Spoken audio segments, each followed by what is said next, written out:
Morning students. Last video में हमने हिंदी व्याकरण का एक टॉपिक पढ़ा जिसका नाम था वचन। आज हम पढ़ने जा रहे हैं चित्र वर्णन। ठीक है, तो चित्र वर्णन में हमें सिर्फ इतना ध्यान रखना है कि चित्र को देखकर आपके मन में क्या विचार आते हैं तो वह आपको लिखने हैं, और चित्र वर्णन करते समय कुछ सावधानियां हमें बरतनी हैं, वो हम इसमें देखें। देखिए, किसी चित्र को देखकर उसमें छिपे हुए विचारों को अपने शब्दों में लिखना चित्र वर्णन कहलाता है। कि आपके सामने कोई पिक्चर दे दी है और उस पिक्चर को देखकर आपके मन में क्या विचार आ रहे हैं, उन विचारों को आप अपने शब्दों में लिखें। चित्र वर्णन कैसे किया जाता है? तो सबसे पहले हम क्या करेंगे, चित्र को ध्यान से देखेंगे। चित्र को ध्यान से देखिए। तो सबसे पहले हम चित्र को ध्यान से देखेंगे, फिर हम उसमें देखेंगे कि वो चित्र कहाँ का है, उस जगह का क्या नाम है। कौन, चित्र में कौन कौन मौजूद हैं। फिर हम देखेंगे कि चित्र के अंदर कौन कौन है, उस चित्र में किस किस की पिक्चर हमें दिखाई गई है। 4th नंबर पे हम देखेंगे कि उस चित्र के अंदर क्या हो रहा है। ठीक है, तो सबसे पहले हम क्या देखेंगे, सबसे पहले हम देखेंगे चित्र को ध्यान से। उसके बाद चित्र में कहाँ का है, चित्र में कौन कौन है और चित्र में क्या हो रहा है।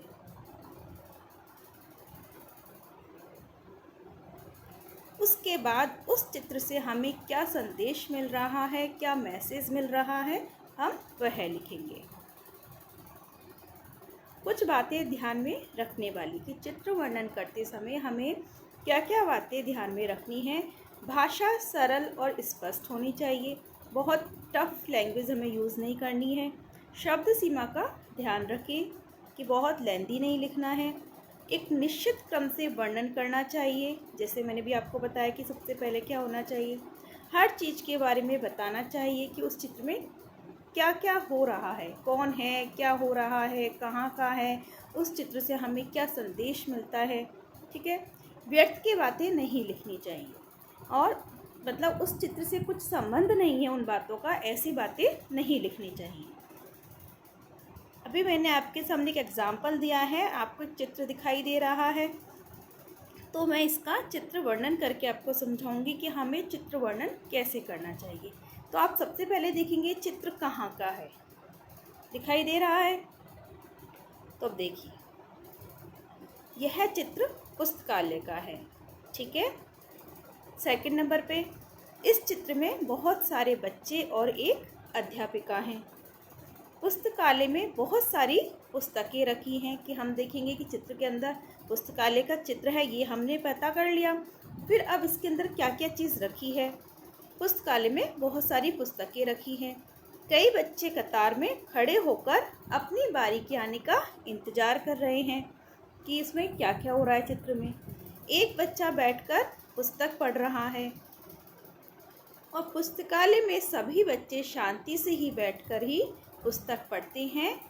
यह हर पुस्तकालय का नियम होता है। यह संदेश हमें इस चित्र से मिलता है कि हमें पता है कि पुस्तकालय में हमेशा शांति बनाकर बैठना चाहिए, ये सभी जानते। तो इससे हमें क्या संदेश मिलता है कि पुस्तकालय में सभी बच्चे शांति से ही बैठकर पुस्तक पढ़ते हैं। एक चित्र और देखते हैं, आप देख रहे हैं चित्र अच्छे से दिखाई दे रहा है। तो सबसे पहले हम लिखेंगे चित्र कहाँ का है।